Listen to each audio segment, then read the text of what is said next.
Hey everybody, welcome back to the channel, and today I'm just watching a football game, and I thought I'd do a quick little video on some upgrades I'm doing to the Gladiator, and maybe at the end we'll go over some changes I did on the build, the 24 scale build, which is kind of in the background there over there.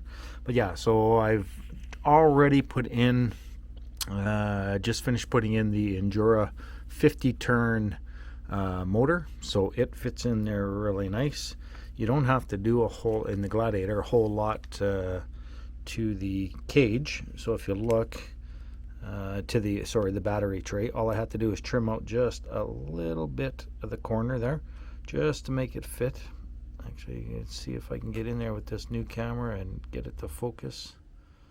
So yeah, not too bad. I guess you can focus a little bit. So yeah, you just have to trim out a little bit in there and it fit in there real nice. I've tested it, it's good. It seems to give it a little bit more punch for sure at 50 turn over the 88 turn stock. What else have I done to this so far? I've put on the DJX links, 70 mil and 50 mil 4 set link, so it takes away the Y, and it's a 4 link. I got those on Amazon. I'll try and leave a description for those, or I'll leave a link for those in my description there. I really like them. They're a nice high lift link. If you look inside there, they're the nice high lift link, really nicely marked. Nice looking product so far. So far so good. So the next piece is we're going to do the RC all-wheel drive oil filled shocks that they so graciously sent me, and I've been waiting to get these installed. I've just had other things on the go, but yeah, so we're gonna get these put in. I'll get kind of set up and show you with the oil going in. Where is my oil? So I just grabbed a 30 weight axle oil that I had from a previous build, because they do not supply you with any oil. But they do supply you with everything you need to install them besides the oil. You got all the swivels and all the O-rings, all the screws, everything you need. So we're going to install these on the Gladiator and get rid of the plastic non-oil filled stock ones and see how it improves. My front is really crappy because of those. I've repositioned them further back than up on the tower. But they're not really giving me anything, so we're going to try these. So I'm going to get this kind of started, and once I get to the first oil fill, I'll come back and give you a quick look at how we're doing that. So see you in a few minutes. Okay guys, so I got everything out of the package. I just want to go through what they give you in the package, which I will completely go through. So of course you get the 4 shocks. Here they are here. Not a lot of spring back, and that's probably because there's no oil in them right now, or there's minimal oil in there. They are adjustable, so you can thread down the spring to give you more spring. So they are adjustable, and the threads on there look really good, and they look like they really go down far too. So they go right to where my thumb is there, so you can thread the springs down, put some pressure on those springs. So you get your 4 shocks. You get a nice sticker sheet with pretty much every part. They provide you with a sticker sheet, so it's double-sided. You get the lovely sticker sheet, and you get 8 screws. You get M1.4 by 11s, and 4 of those, and 4 M1.4 by 9s. So I'm assuming the longer ones are for the bottom to go through the links or the longer connector, and the short ones are for the top of the shock. And you get 4 of the lower balls, so you'll see the difference here. So that is a lower ball. I really wish that would focus in better. Okay, and then you get 4 of the upper balls, and you can see the difference. It gives you a little bit more of a push off there for the top of the shock to stay away from the chassis frame. So you get 4 of those, and of course you get your rubber rings. And I'm not sure why they give you post pins and poles, but they give you a set of post pins and poles with those shocks. I'm not sure why, but that was in my package. So maybe it was just a throw in that package. I'm not sure. So yeah, so that's what you get inside. Should be pretty simple to fill them out. I'll get one done here. I'm holding a handheld camera now, my newer camera, so I'll get one filled up and I'll let you know how that goes, and maybe I can get this put on a tripod somehow so that we'll fill one up on film here. But give me a sec, guys, and I'll get one done and see how that goes, and I'll come back. Okay guys, so we got one done.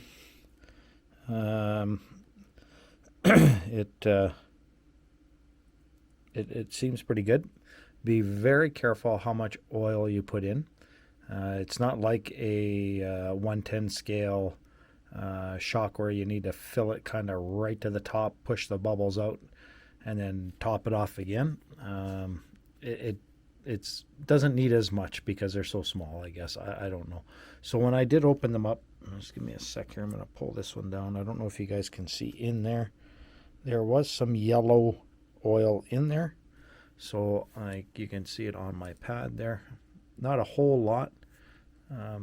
I took it out and there wasn't enough in there really to... So you just pull the piston down a couple times. Pull it up and I wipe it off, and then I pull the piston down again, pick up some more, because it is underneath the piston in there. Sorry, I keep moving that camera because I'm holding on to it, trying to do this with one hand. So yeah, so not a big deal, but just make sure you get... I personally took most of that out that I could. I still see some more in there, so I just pull the arm all the way down, the piston all the way down, wipe it some more. It seems to pick it up really good. I'm trying to do this one-handed, guys, so hopefully it's staying focused. There we go. So there. And then, like I said, I just put 3 drops out of this, and it was about 3/4 full. And I pushed the air bubbles out and put it back together, and everything seemed to work fine. So that is that one. Then I put the ball joints in, and some of them you don't need to use both of the rubber washers on the front and back, like the Endurer ones that I put on my 124 scale comp build there.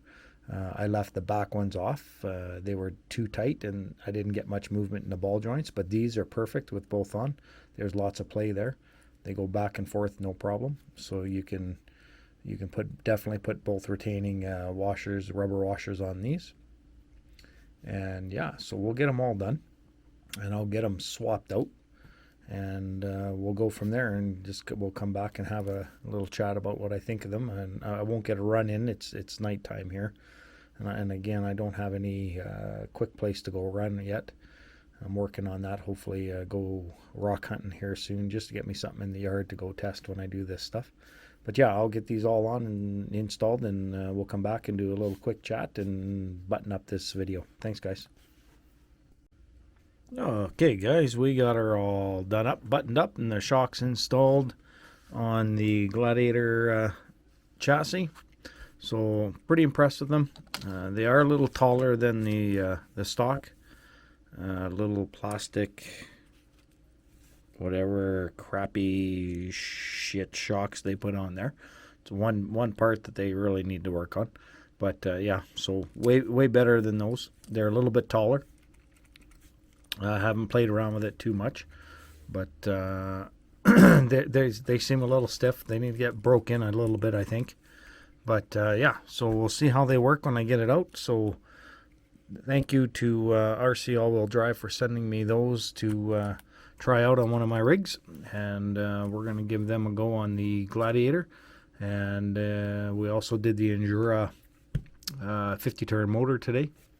Of course, not on film, but we got that done and installed today. So we're getting there. I just have to do probably a servo upgrade on it, but like I'm not going to change it till it goes. No sense changing it until it blows. I don't have any heavy brass up front, just some brass weights in the bead locks there, but nothing too heavy. It's all still the plastic diff housings and drive shafts and stuff, so we'll see how long it lasts. But I do have some Emaxes there ready to go. Pardon me. If it does go, I've got a couple Emaxes to get installed in there. So yeah, so there we go. We got her installed and motors in. I do have my radio over here. So yeah, we're all set up, ready to go with the RC all-wheel drive shocks. Not sure why we're not connecting. There we go. It took a little bit of time. So yeah, we're all in there, all set up, ready to go. And I'm looking forward to getting that one out. Also with the 24 build back there. We won't go into that today. I do have a few clips already of that waiting to be uploaded and do a final review of the changes that I made on it since the first video. So we'll just leave this one as it is. So thanks for watching, and hope to see you guys come back. Thanks to all those subscribers, and we'll see you at the next one. Everybody stay safe.